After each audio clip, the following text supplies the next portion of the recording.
Hey everybody, welcome to our Tuesday night Zoom call. It is Tuesday night, November the 8th, and election night.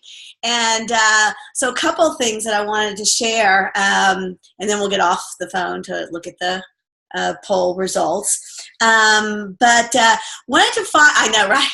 Wanted to find out about what y'all did, who did or didn't do the writing exercise from last week. We had a paragraph, it's on Team Palace, to write with our non-dominant hand every day for 30 days. We only had 7 days, but I wanted to hear, I just appreciate some of y'all emailed me about it. Just raise your hand or mute. Cindy, actually, let me go ahead and start with Cindy because you had some comments last week about it that you did, like, right at the end of our call. So why don't we go ahead and share with us a little bit about your experience of doing the writing exercise with our non-dominant hand. For those of you who don't know it, let me just share with you. I posted on Team Palace, and writing the paragraph every day for 30 days with our non-dominant hand. And it can bring up a whole lot of stuff, but the idea is to show how difficult it is to create a new habit, or how challenging it can be, what our mind does when things are hard, and then what the confidence that can grow about doing something that we say we're going to do. So even though it's challenging. So Cindy, go ahead and share with us a little bit about, I'm going to unmute you. Tell me about your experience. Well, first of all, I'm lefty, so I do a lot of things in my right hand, but it wasn't, at the first time I did it last week, it wasn't as hard as I thought it was, and I found it to be a really big challenge, and I was going what I thought was quick for what I would have expected to go slow. But as I was going through the process, I felt myself get tired. And so I started slowing down towards the end of the paragraph. So I liked it. I liked the challenge, but I got slower. And unfortunately, I didn't do it all week, and I pulled it out again just before the call. And it was harder for me. I had a harder time, and I started script, and I changed it to print, and then I went and got another pen because I thought it must be the pen's fault. So I grabbed another pen, and I still find it challenging, but it's definitely hard, and it takes a lot of concentration, and I can't focus on anything else but what I'm doing. That's awesome. So let me ask you, so the first time you did it, it was kind of easy. And then the second time, did you do it throughout the week, or did you pick it up again, like right before the call, just reminded you, and then it was hard that time? It was harder today. I was really pumped up when you talked about it last week, and I don't know if that made it easy because I was pumped up and ready for the challenge. But when I went to go and do it now, to me it felt like it was a lot harder. Although I knew both times I wasn't doing it as if I was doing it with my left hand. Obviously, things were, my letters were going the wrong way, and that didn't bother me though. But it was funny to see how my hand was just doing it totally, backwards sometimes, or how I could put the letters together. But I liked it, and I now that I have it out on my desk, I do want to try to do it consistently through the week to see what that would look like. I like challenges. Love it. Kind of like, what it brought up for me is, how we're beginner's luck. A lot of times we're in it and we do something really well. And then if we don't keep doing something, we put it down, and then picking it up again is harder. So not only with our business and our health journey, but it just reminds me of a lot of things in our life, how consistency really is, pays off, or sometimes we do things right away really well. And then, so thanks, Cindy. Who else has a experience around D? What's going on? And how was your? Well, I've committed to do it for 30 days because I've seen the value. That's what we were asked to do at Sundance. And a few years ago, I did a 40 Days of Purpose where I committed, I forget what it was called, the ripple effect. It was basically if you committed to something for a certain amount of time and you did it like every day. And mine was just at that point, it was like listening to this 30-minute devotion. But if I did it every single day, like just that commitment and doing it even when I didn't feel like it had a ripple effect. So I decided to do the same thing with this. It hasn't been perfect. I haven't done it every single day, but it's been interesting because some days, like Cindy said, some days have gone well and flowed well. I have found, and some days I was getting more forgiving with myself. When I make a mistake, I just cross out the word and move on. But there were some days where I was busy, like I was like, oh shoot, I got to do this. And I tried to do it fast. And then I would find that I would really, really be frustrated. And I think what that was showing was I was forcing it. Like when we talk about forcing something new or forcing it versus wanting to do it, it was much more uncomfortable, and I was not happy. I wasn't as forgiving with myself in that. So I thought that was pretty eye-opening. When I tried to fit it in a box, it just didn't work as well as when I was just more free with it. Nice. You know, the exercise didn't say to do it perfectly, you know. It's interesting that people are like getting it like right, because I know my experience was I just wanted to get it done. I didn't care how it looked. That was me, you know. But some people, you know, it's like, but it was tiring. So anyone else, tell me, anyone else have an experience with doing it or not doing it, or thinking they should do it and feeling bad that they didn't do it? And anyone else? Stacy, did you? Oh, I'm gonna unmute you. Okay, my first tendency is to try and get out of whatever I don't want to do. So I try and rush through, and that of course was pretty messy.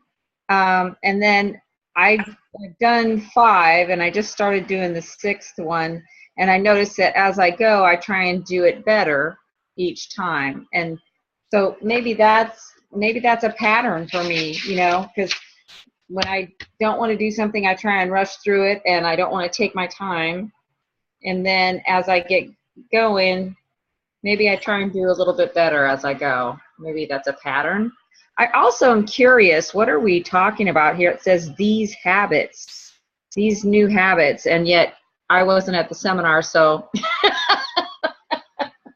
Okay. You know, that is a great question, and I'm going to post. So we've learned the habits of transformational leadership, and I'll talk a little bit more about one of those today. Dee talked about that 2 weeks ago. I don't know if you were on, Stacy. We talked about above and below the line, and really, you know, and some of the things that what's above the line, what's below the line. That's a habit of. We have 6 habits of transformational leadership. I will post those. Okay. And our mission about being transformational leaders. Okay. Real important to remind. Thank you for reminding me that you might not know.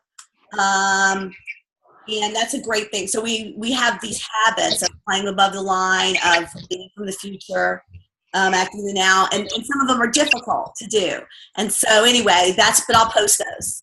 Okay. So you'll know. But I think it's applicable to any habit. Anyone else?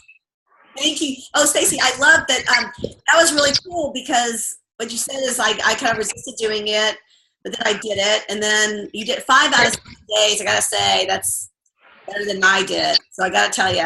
And yeah. And so I'm like really, you know, admiring or impressed or inspired by, and that you kept getting better speaks to what I think does happen when we do something consistently over again. So I love that. Yeah. Okay, thanks. Very cool. Michael, you want to say something about it? Wait. I got to unmute you. Okay, I'm muting. You're unmuted now. So one of the things I think is important is for people to not beat themselves up for not doing it, which is really important, you know, because once you get that, it's just such a negative energy that you don't want to create that kind of energy inside of you. Is that you just go on and to the next day. One of the things that I've been working on is, and if you've noticed, this is my 2nd week in a row on the call for me, is just am I in integrity with my business goals? And I have to like constantly ask myself that question. And if I ask myself that question every day, then what I actually do is just say it differently. I am in integrity with my business goals, so that I'm doing actions, and being on the call tonight just to make sure that this is truly what I want. And just one of the things that I think is important. One of the things I want to go back is memorize those 6 phrases of transformational leadership. I think that would be important for me to do for myself, but it's just memorize each one. So nice. When you say I am integrous, or what does that cause you to act different, or do you act different and then you're able to say I am? Well, I am a statement is a statement of self-validation. I think it sort of sets things in motion for you every day if you have a series of I am statements. So it works in a way where it's getting to the,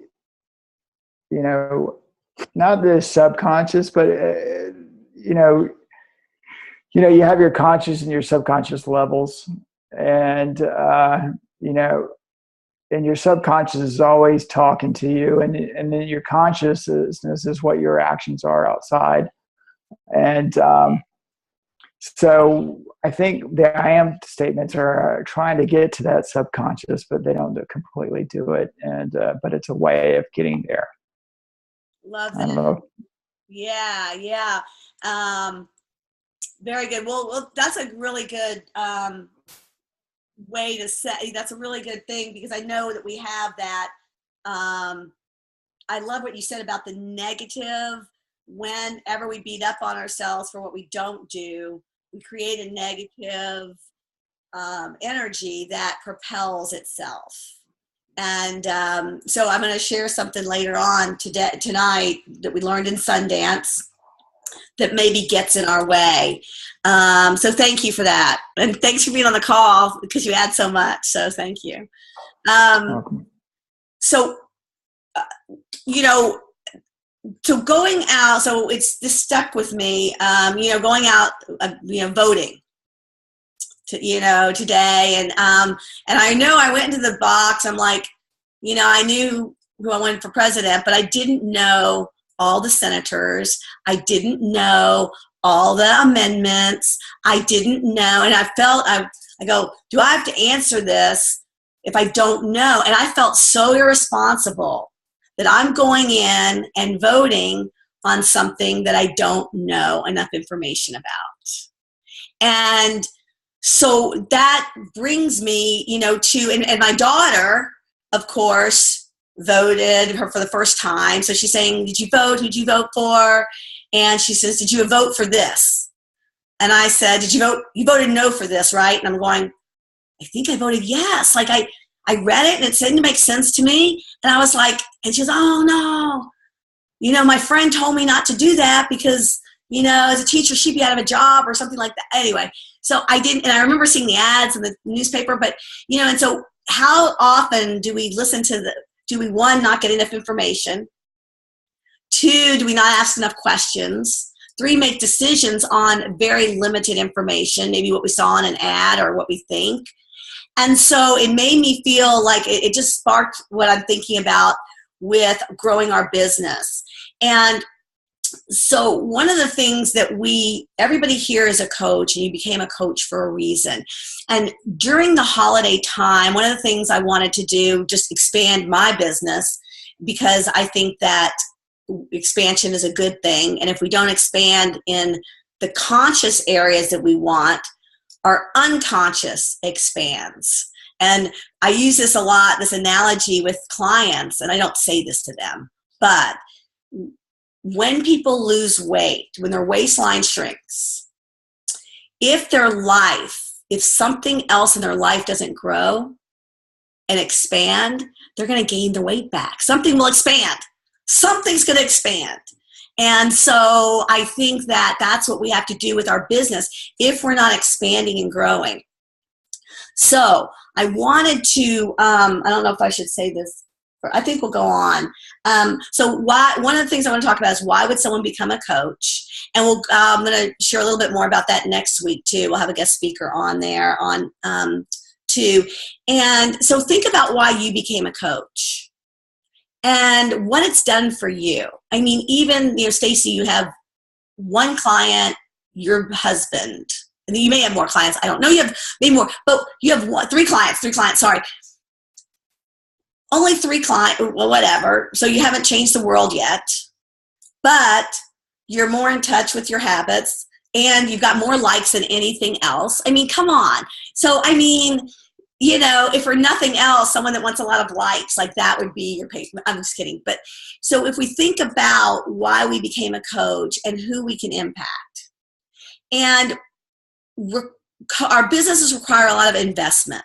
So in other words, if you're talking to other people about coaching or becoming a client, there is an investment. There is generating interest, which Facebook does. That's the marketing aspect. You're generating interest, finding out if people are interested in talking to us. That's step 1. Step 2 is having a conversation.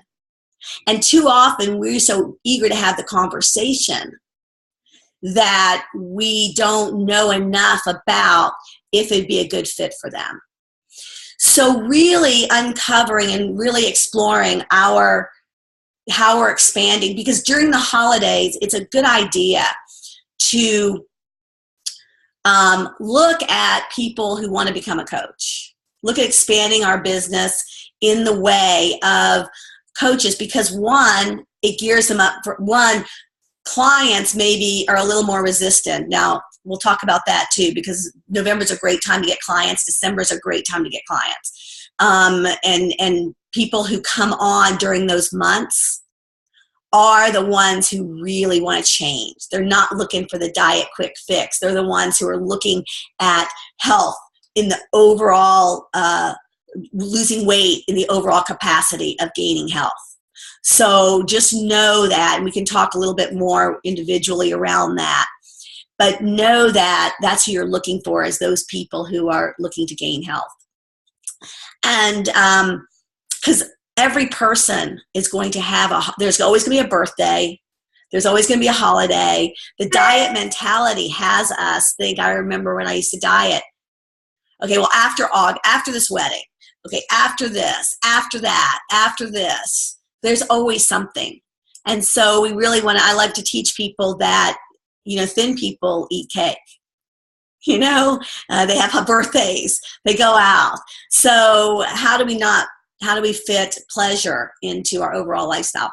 So focusing on bringing on our family of coaches, and who do we love, and who do we, how's it changed our life? And Dr. A, so those are the people that you want to think about helping, because you had a pain point, you had something that you wanted. There's somebody like you. And Dr. A talks, so what gets in our way?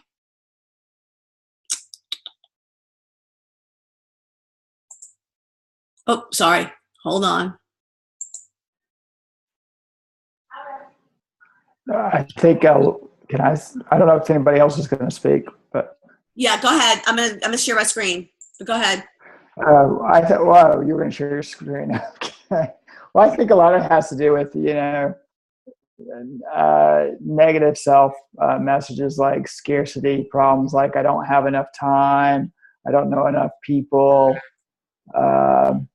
It's that kind of mentality, and rather than doing that, is having a sufficiency mentality instead. Those are some of the things that get me. That's exactly right. I love that. And beautiful. And when we're creating, this is one of the things that we learn, and this, again, the habits of leadership. Can everyone see my screen? Yeah. Right? I'm hoping everyone can, because I can't see you guys. The creator here's us as the creator. We're creating our business, and the creation is big.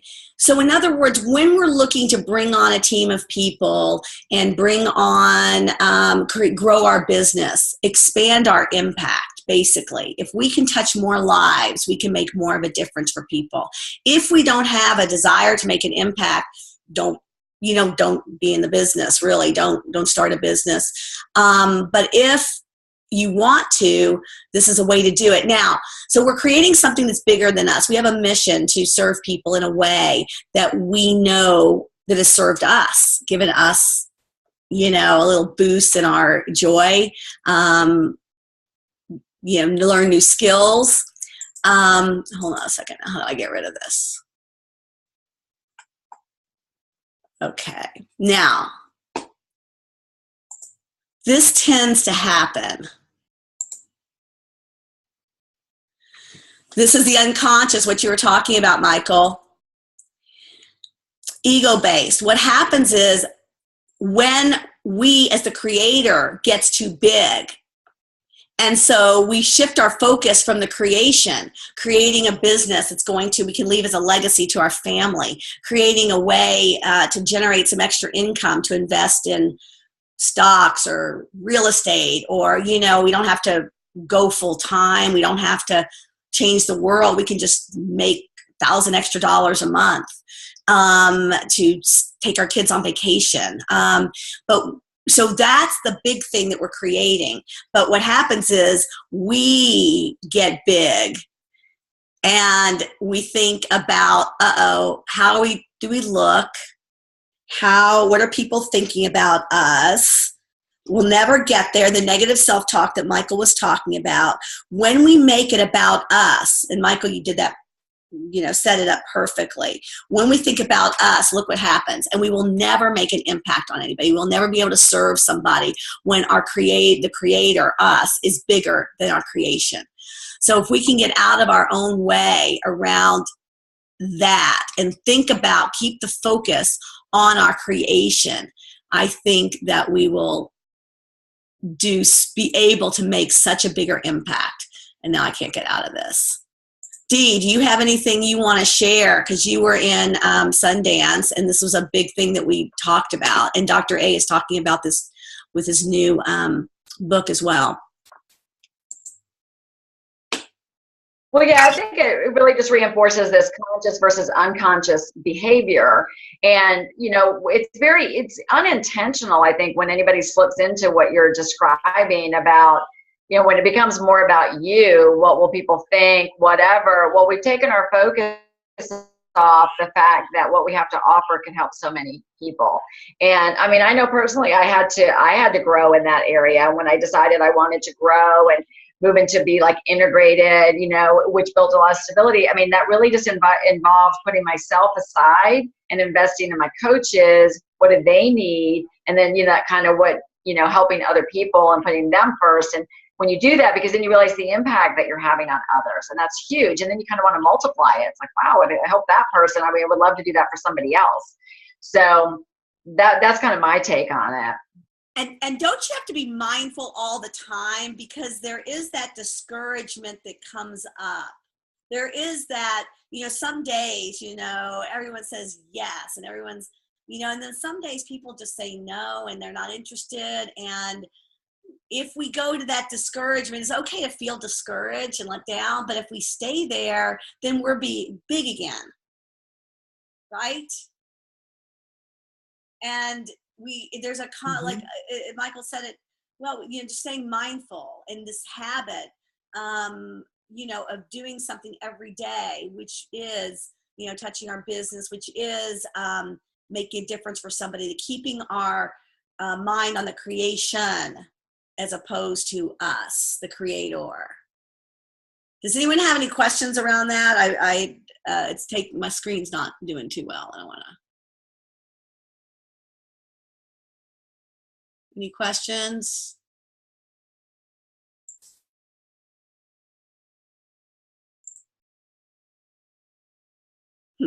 Okay.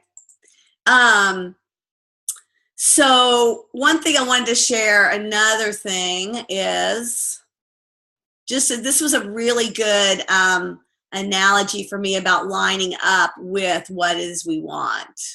Hold on.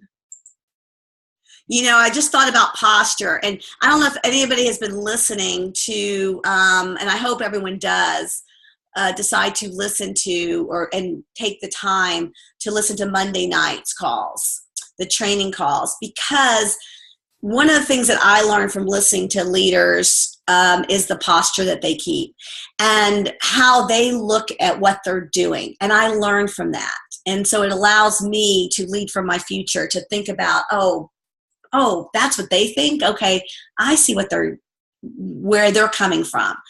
And so if you look at where do you have the most energy, you know, with good posture.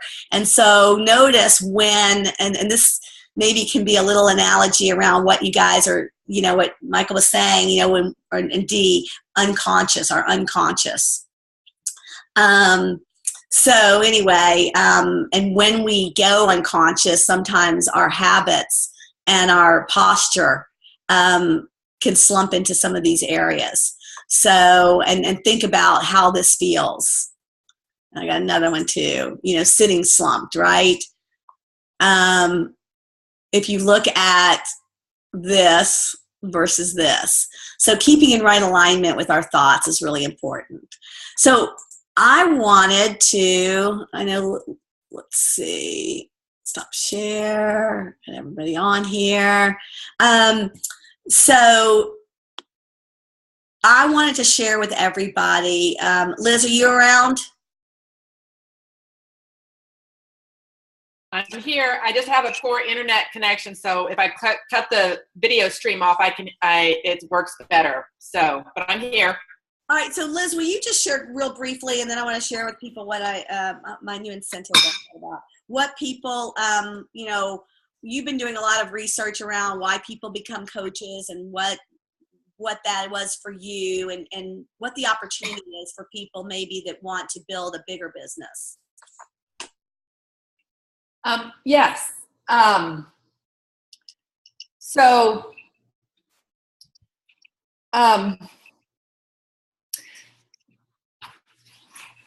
when I became a coach, and why you become a coach, to have an impact, right? I mean, as you said, there's no point in doing this if you don't want to have an impact on other people's lives. And one of the things that I've learned in my coaching with Dave Blanchard is to set up some specific structures that help you do that. Don't just think about it or fantasize about it, but create the steps in between. Use your imagination to imagine the work, not the result down the road. Imagine the work.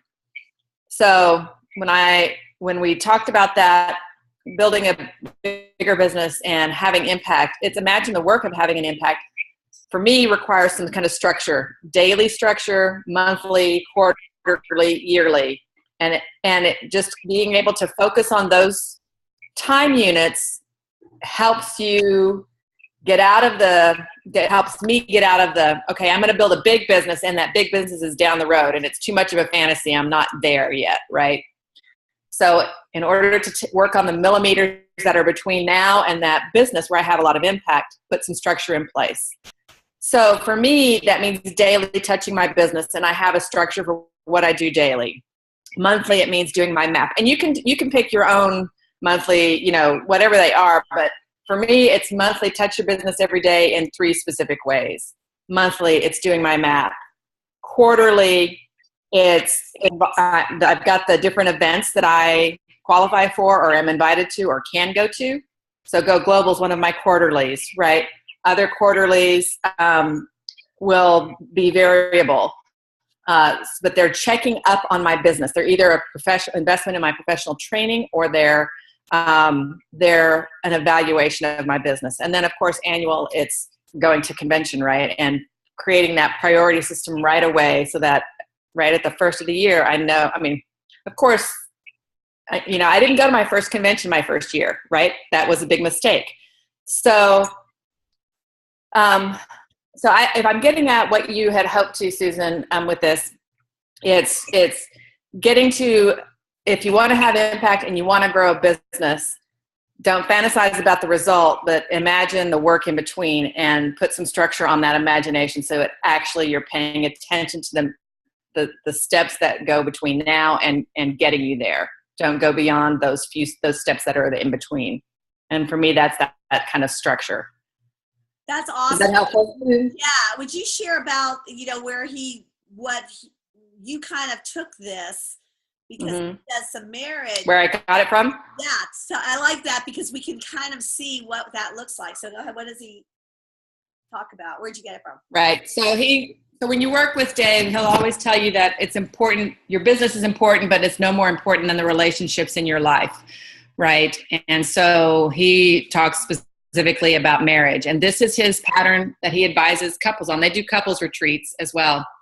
And it's to have a daily touch point with your spouse, to have a weekly date night, to have a monthly day where each person in the relationship gets to choose what you do the whole day, and it's up to that person, and the other person does that with them.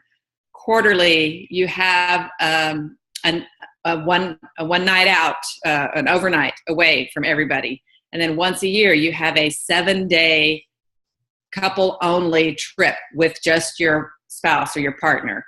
And if you want to have a marriage that lasts, you have to focus and invest in that. Again, it's not fantasizing about a beautiful marriage at the end of life. It's doing the work to create it right now.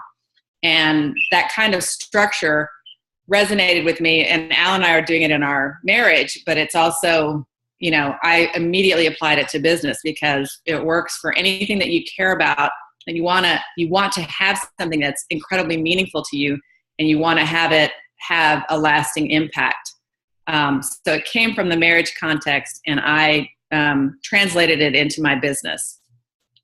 Don't y'all just love that? And really think about intentionally for you guys, what do we do? What are you doing daily to touch your business? If you want to be intentional about your business and grow it and have an impact, like Liz said, what do you do daily? What are you going to do weekly? Monthly, quarterly. And as Liz said, they're little things, it's like not like, huge things, but it's really being intentional. So thank you, Liz. I love it. So what I'd like to do, which I would really like to expand our family. I learned so much from everybody. And during the holiday time, many people may not have the resources, or that might be an excuse. So what I'd like to do is offer for the months of November and December, and I'm not a big incentive person, carrot and stick person, but I was thinking offering the sponsoring coach for every coach that you bring on our team into our family, offering you $50. Now, that could be for you.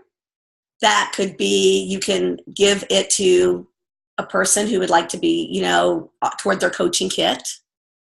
I'd rather not use it to clients, unless they're a client coach.